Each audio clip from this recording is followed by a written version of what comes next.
Hey there, Saber fans, Shamim here. Today we're doing an unboxing video review of the Disney Parks exclusive version of the Rey lightsaber from The Last Jedi.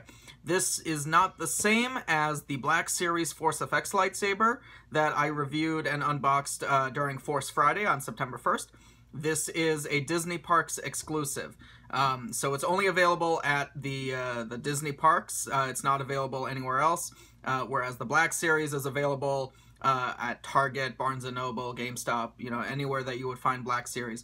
So this is a unique product, different than the Black Series Rey, and we'll be doing an unboxing video here for you guys to take a look at it.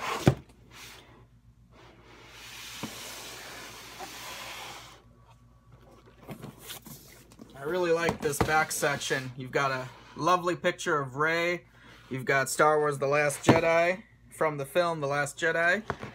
Then you've got your belt clip, your hilt stand, wall mount, blade, and the hilt. So right off the bat, you can tell that this is different from the Black Series, which had a permanently attached blade. This Disney Parks exclusive seems to have a removable blade. So that's pretty exciting. And then battery installation instructions. There's a whole lot of, I'm not sure if it's Chinese or Japanese written on the hilt. Forgive my ignorance. Or not on the hilt, but on the box. So forgive my ignorance, I'm not sure exactly what language that is. But it is not English. Alright, let's go ahead and open up all the tape. I think we got them all. And now let's open it up.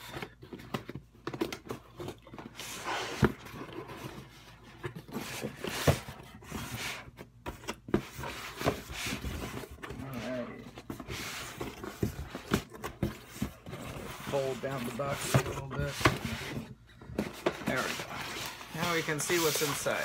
Got some paper instructions. There's the hilt wrapped up in plastic. Some more paper instructions, and the blade goes all the way down there. So let's go ahead and take out some of the paper first. We'll put that over there.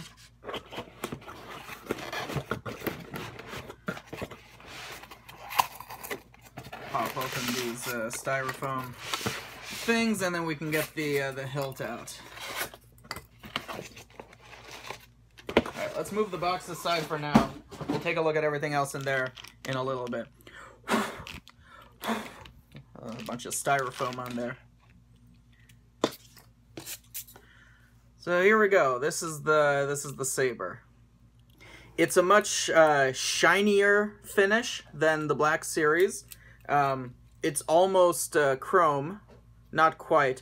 The grips are rubber, whereas other Force FX Black Series grips are sort of a rubbery plastic. It's much harder. These ones definitely feel like just actual rubber, and you can tell I'm pushing and moving. There, you can really see the give. You can tell that it is just rubber. There we go. We have ignition. So it's a slide up card. Batteries came pre-installed. Ooh, whoa, whoa, okay. We've got some kind of flash on Clash going on, which is pretty awful in my opinion. That looks horrendous, let's be real. Alright. Bunny ears are wiggling a bit. Not sure if that's intentional or if that's something wrong with it. Let's see. You've got a Cobalt D-ring, which is accurate to Empire, Force Awakens, and The Last Jedi. It's a much greener looking circuit card than we've really ever seen before. And the clamp is offset. You'll notice that I'm holding it straight. The clamp should be facing directly towards you, the camera, but it is offset by about 30 degrees. We're not entirely sure why that is. The reference photos that we've seen of the Graflex prop, both the stunt and the hero from The Last Jedi so far that we've seen, seem to indicate that it should be straight. So I haven't seen any reference photos that show an offset clamp. Not sure why why they decided to do that, but we'll see. All right, I'm gonna take a look at the instructions and figure out how to get the blade out. There are your instructions for how to get the blade out. Let's see. Blade unlocking, okay. Twist the clamp. So we're gonna twist this bunny ear section here, twist it to the right. That should unlock it. Then this slides out. Yep, okay, it's sliding off. There goes the bunny ear clamp. Then we twist it to the left. Oh, we gotta press in and then twist. Ooh, interesting. You press into the glass eye, that unlocks this button, the blade slides out. Then I assume you can put this guy back on for decoration. Yep, and then screw that back on so it screws on. Then you have a more accurate emitter, but the blade is empty. Press the circuit card up, nothing happens. It's nice that on the old Hasbro Signature series that had the removable blades, those Force FX lightsabers, if you tried to turn it on with the blade removed, it would make some kind of weird staticky sound, and I hated that. So it's nice that this version just doesn't make any sound whatsoever. So that's cool. So there you go. Your blade is out. And that's pretty cool that the glass eye presses in. That's very interesting. This feels heavier and stockier than other versions of the Graflex that I've seen. Officially licensed versions. I'm not talking about like Graflex 2.0 or Romans or Graflex Shop, any of those. Those are very, very nice replicas. We're just talking about the officially licensed stuff, which tends to be a bit on the garbage side. There you've got your rivets. I think I prefer the quality of the Black Series version over this. I think I can say that pretty definitively. This is shinier. This has the more accurate cobalt clamp on the bottom, or D-ring on the bottom. But it is much stockier, much heavier. It feels bulkier. I don't know why these bunny ears are shaking like that. That's really bothering me. Oh, the screws are unloose. Okay, so there's screws right there. I can, if I tighten that screw, do I have a screwdriver on me here? I don't. Let's see if I can use. All right. Well, I'll try and get a screwdriver and tighten those, so hopefully that will be fixed. But it's a decent, it's a decent replica. It's about 150 bucks, the same price as the Black Series. So you do get the removable blade, which is a very nice thing for some collectibles. For some collectors, they really prefer that. Let's look at what else is in the box and take a look at all that. So remove this aside. We've got your stand set up here. It's taped down. Let's go ahead and open up that tape. And out everything falls. It's the base of your stand.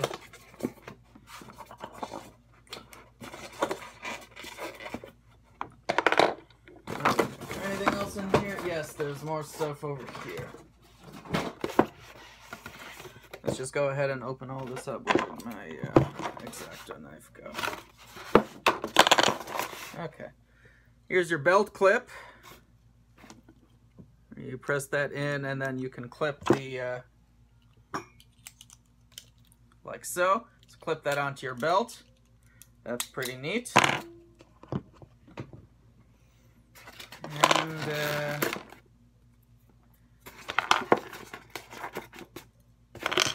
everything, that's everything from there. Let's move the blade aside. Alright, let's look at the instructions. This is part of the wall mount. I'm not going to worry about that right now. I'm going to look at the stand. Alright, so you got this. Slide that into here. And then these two little pieces go on either side here. Is there a way that they need to go in? Yes, okay.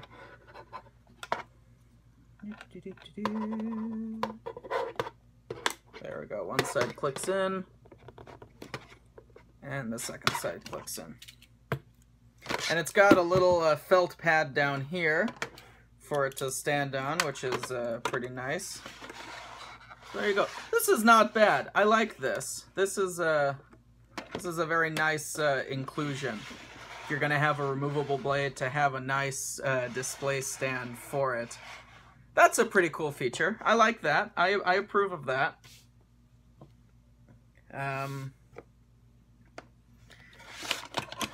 What else to be said about it? Let's listen to the sound effects a little bit of this lightsaber and judge the sound effects on this soundboard. Okay, let's see. There we go. Lock the blade in place. Then slide this guy back over it. This is a pretty neat mechanism. You know, I gotta say, this is a pretty neat mechanism. Oh, that's awful. Let's listen to that. The ignition seems to be one sound effect, and then the hum starts in disjointedly after that. Listen to that. That's pretty awful.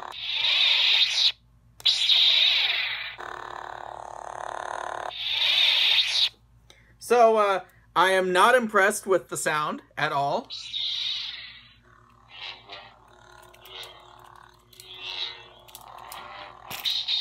And I hate this flickery thing. On camera, it might look decent, but in person, the light goes out completely. Like, it's not like it flashes to a different color or anything. It goes completely out and then flickers from on-off very quickly. And I don't know why you hit it once and then a couple clashes follow after that. Like there. That seems weird. So this is weird programming, weird choice of effects. So I'm not entirely sure what they were thinking when they did that. Maybe to try something different. I applaud trying something different, but it, in my opinion, didn't work out very well. So, yeah. If you're choosing between two officially licensed Rey props, and you're looking at either the Black Series or the Disney Parks Exclusive, probably the Black Series is the way to go. It's more widely available, it feels better, and the conversion process is relatively straightforward. There is a conversion tutorial for the Black Series, and as soon as this video is over, I will start converting this guy and writing up a conversion tutorial for how to install an in-hilt LED into this guy, so that you can still have everything light up with a removable blade as well. So stay tuned for that conversion tutorial and video review coming soon. But yeah, overall impressions, I'd give it 5 out of 10. I think 5 out of 10. The Black Series, probably 7 out of 10. In terms of the two most widely available, officially licensed replicas of now Rey's lightsaber from Episode 7 and 8. Yeah, thank you all so much for watching. Actually, before I go, I have to give a shout out to Carlos Hernandez, who was very kind enough to go and visit one of the Disney parks and pick up this this lightsaber for me to review and convert, because I live in Minnesota and there are no Disney parks here in Minnesota. So thank you very much, Carlos. I really appreciate you being willing to go and pick it up and then pack it up and ship it to me. Much appreciated. So I hope that everyone enjoyed the video, and thank you all so much for watching. May the Force be with you.